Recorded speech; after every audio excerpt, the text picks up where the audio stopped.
Pouvons-nous arrêter la transpiration? Comment ne pas sentir mauvais? Et surtout, quel type de déodorant choisir? Le fait de transpirer n'est pas une mauvaise chose en soi, car la transpiration permet à l'organisme de réguler sa température, c'est-à-dire de maintenir le corps à une température interne constante, même quand dehors il fait très chaud. Nous sommes tous d'accord que trop transpirer n'est pas agréable, et que sentir la transpiration dans certaines situations, c'est vraiment très gênant. La chaleur estivale, le sport, le stress et même la ménopause sont des situations normales de la vie pendant lesquelles notre corps peut transpirer plus ou moins selon les personnes. Certaines personnes souffrent d'une transpiration excessive, ce qui leur complique la vie, tandis que d'autres n'ont jamais la chemise mouillée même en faisant de gros efforts. Quelle que soit la fréquence de notre transpiration, l'organisme peut dégager une odeur plus ou moins forte et dans certains cas, on peut même voir apparaître sous les aisselles des petits boutons qui démangent lorsque les pores de la peau sont bouchés et la sueur ne s'évacue pas normalement. Considérons que notre corps a toujours besoin d'entretien, que l'on prenne soin de lui, et cela passe aussi par une hygiène corporelle irréprochable, en prenant bien soin des pieds, des mains et des aisselles. Le stress est aussi un élément déclencheur d'une très forte transpiration. Avez-vous une vie particulièrement stressante? Dites-le moi dans les commentaires, car le stress n'est pas une maladie, mais un état de notre façon d'être et de vivre. Prendre soin de soi passe également par apprendre à vivre d'une manière plus zen. Je vous en dis plus dans les vidéos de la playlist S'écouter pour comprendre. Regardez quelques-unes de ces vidéos que j'ai préparées avec amour. Il se peut qu'elles améliorent un peu votre vie. Et abonnez-vous à cette chaîne car je publie régulièrement des vidéos à ce sujet. N'en perdez pas une seule. Pourquoi notre respiration sont-elles mauvaises? Par la transpiration, notre corps évacue des déchets métaboliques issus de la décomposition des aliments, ainsi que des différents processus biochimiques internes qui nous maintiennent en vie. C'est important de permettre au corps de transpirer car c'est une voie à travers laquelle il peut se nettoyer et par la suite faire mieux fonctionner les organes. Inversement, l'accumulation de ces déchets métaboliques nous conduit vers une auto-intoxication qui finit par entraver nos activités internes, voire carrément faire dégénérer nos cellules. C'est dangereux de ne pas permettre à l'organisme de transpirer régulièrement.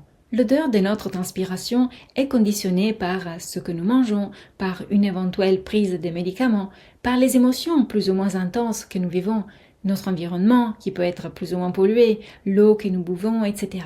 Il y a de nombreux facteurs qui influencent notre odeur corporelle. Notre odeur n'est pas tout le temps mauvaise. Nous avons chacun une odeur qui nous caractérise. Et lorsque nous sentons l'odeur d'une autre personne, nous pouvons nous rapprocher ou nous éloigner spontanément de cette personne. Certaines odeurs corporelles nous séduisent, tandis que d'autres nous tiennent à distance. Il est important de prendre soin de son odeur, de ce que nous dégageons et ce que l'odorat des personnes autour de nous peut sentir, car c'est aussi une forme de communication, bien qu'inconsciente et involontaire.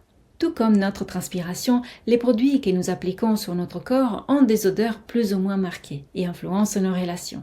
Certains déodorants et parfums peuvent être agréables pour certaines personnes et fort désagréables pour d'autres. Nous avons parfois sur nous aussi des odeurs de lessive ou de cigarettes ou d'autres types d'odeurs, parfois dues à nos lieux de travail ou nos maisons. Des vêtements qui sentent l'humidité ou l'odeur d'huile pour mécanique peuvent parfois nuire à nos relations. Vous voyez que prendre soin de soi devient alors prendre soin également de son lieu de vie et de travail. Mais si nous voulons améliorer l'odeur que nous dégageons de notre corps, on peut utiliser des produits plus ou moins naturels, non pas pour bloquer la transpiration, mais pour capter les odeurs sans empêcher de transpirer. Le meilleur déodorant naturel est de loin l'huile essentielle de Palmarosa, qui nous garantit de ne pas appliquer sous les aisselles de l'aluminium ni de l'alcool, deux ingrédients déconseillés pour la santé. L'huile essentielle de Palmarosa remplace avantageusement les autres déodorants, avec son parfum très proche à celui de la rose. Elle nous donne une sensation de chaleur et son action déodorante perdure toute la journée, même en cas de forte chaleur. À différence de certains déodorants, cette huile essentielle ne laisse pas de traces sur les vêtements et elle est aussi antibactérienne, ce qui est fort intéressant à savoir, car certaines mauvaises odeurs sont dues à la prolifération de bactéries. Comment l'utiliser pour un bon effet déodorant? Juste après la douche, sur les aisselles épilées, propres et secs, appliquez une petite goutte pure le matin. Étalez bien, pas besoin de plus, et vous serez tranquille jusqu'au soir. Si vous allez à une soirée, faites une petite toilette des aisselles à l'eau et au savon pour éliminer les bactéries et les odeurs de la journée, puis remettez une goutte d'huile essentielle de Palmarosa. Ne remettez pas l'huile essentielle sans vous être lavé, sinon vous allez emprisonner les odeurs, et ça serait dommage. Pourquoi je dis d'appliquer l'huile essentielle sur les aisselles épilées? Parce que l'épilation fait partie des gestes anti-mauvaise odeur. Même si les poils ne sont pas responsables des mauvaises odeurs, ils les emprisonnent, en servant de garde-à-manger pour les bactéries qui vont se multiplier davantage. Et pour finir, méfiez-vous de certains tissus en matière synthétique qui retiennent les odeurs.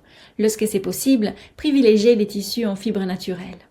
Et venons maintenant aux mises en garde, car il s'agit d'une huile essentielle, c'est-à-dire d'un liquide concentré de composés aromatiques volatiles d'une plante. Les huiles essentielles sont des produits très complexes. Si notre organisme a déjà accumulé de nombreuses substances polluantes, ce qui est relativement fréquent, une utilisation intensive et prolongée d'huile essentielle risque de provoquer des réactions allergiques et des vraies intoxications. Pour profiter des bienfaits des huiles essentielles sans mettre notre santé en danger, il est important de respecter quelques règles fondamentales. Numéro 1. Ne pas surdoser. Utilisez toujours les quantités minimum nécessaires et pas plus. Numéro 2. Se laver le soir à l'eau fraîche au savon, afin d'éliminer à la fin de chaque journée les résidus des huiles essentielles appliquées le matin. Numéro 3. Bien se laver les mains après avoir appliqué l'huile essentielle, afin d'éviter tout contact avec les yeux ou d'autres parties sensibles du corps. Numéro 4. Ne pas faire de mélange, car mélanger trop d'huile essentielle équivaut à un surdosage. Si vous appliquez une huile essentielle sur votre corps, évitez d'en mettre une autre en diffusion dans votre espace de vie ou de travail. Numéro 5. Permettez à vos organes émontoires de bien fonctionner, afin d'éliminer, par les voies naturelles, les excès de composés des huiles essentielles. Lorsqu'on utilise une huile essentielle, elle finit toujours par être filtrée par le foie et les reins. Si vous souhaitez employer de manière fréquente des huiles essentielles, sans courir de danger pour votre santé, assurez-vous d'avoir les émontoires en bon état de fonctionnement.